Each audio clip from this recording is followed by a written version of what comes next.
Bismillahirrahmanirrahim. Assalamualaikum pembuka bicara kepada hadirin hadirat semua. Safia Umairah namalah saya. Mari semua dengar cerita. Syukran jazilan kepada Tuan Pengerusi Majlis, para hakim yang adil lagi bijaksana, guru-guru yang saya hormati serta rakan-rakan sekalian.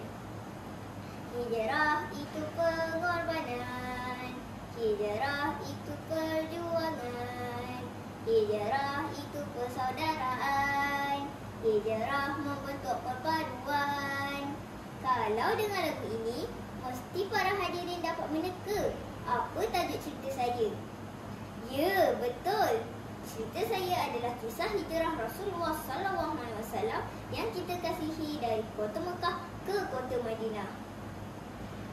Para hadirin yang dirahmati Allah, perkembangan Islam di kota Mekah meningkat dan orang Quraisy Mekah melancarkan tentangan hebat terhadap muslimin Mekah. Ada yang diseksa dan dibunuh kerana mempertahankan Islam.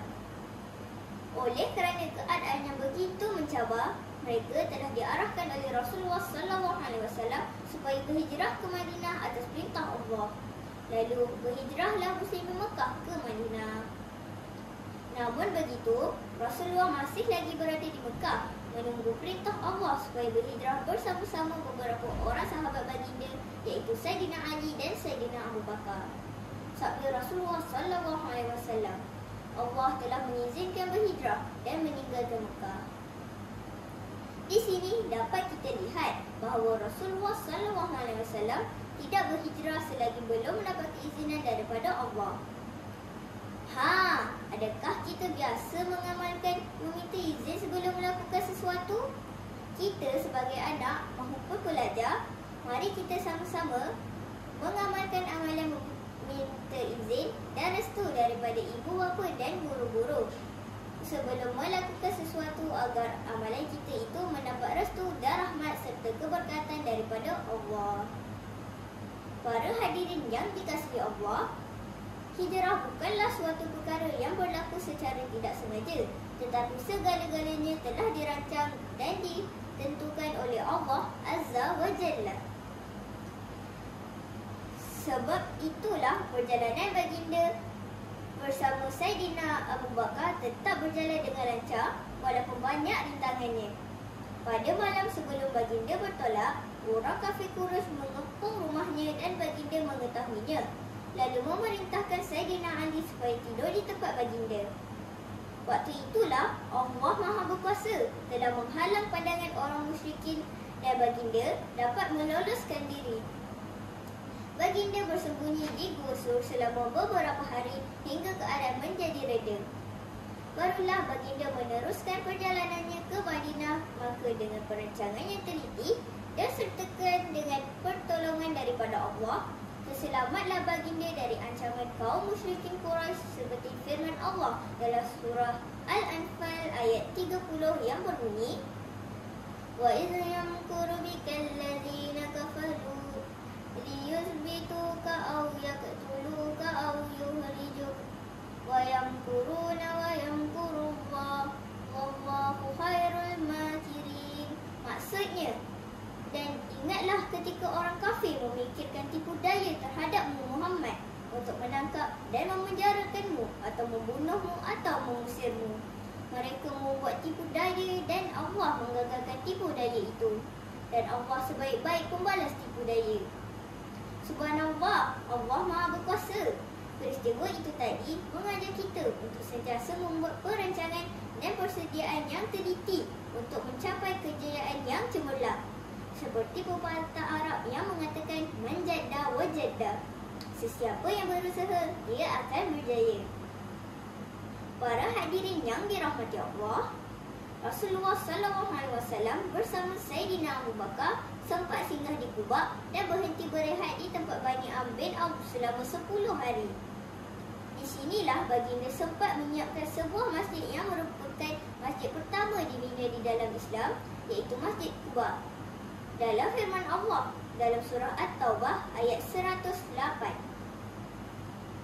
la takum fihi abada la masjidun ussisa 'ala taqwa min awwal yawmin ahaqqul an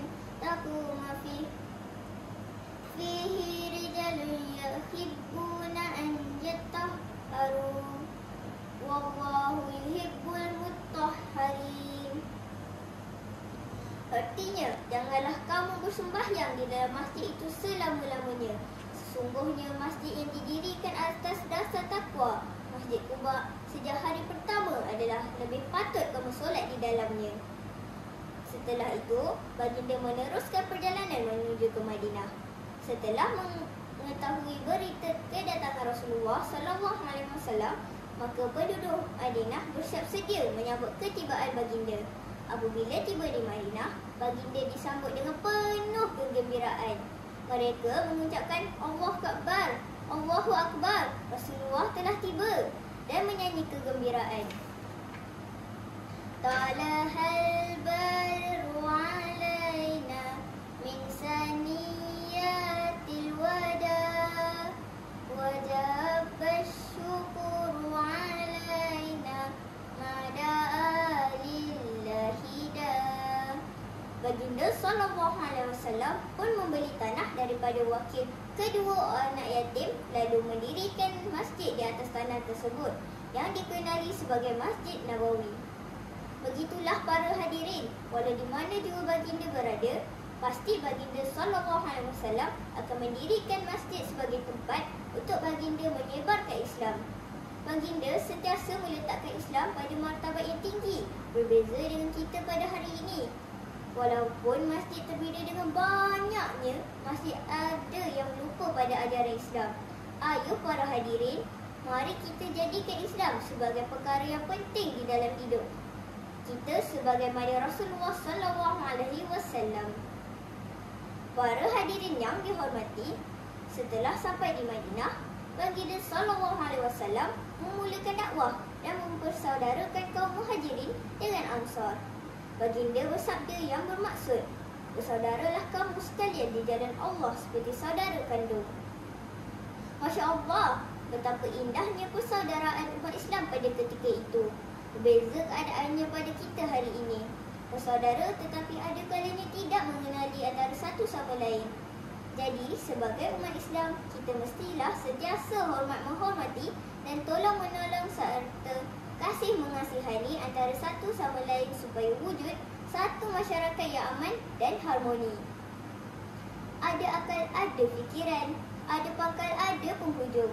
Terima kasih saya ucapkan, sudi mendengar sampai ke penghujung. Sekian, wabillahi taufiq wa hidayah. Assalamualaikum warahmatullahi wabarakatuh.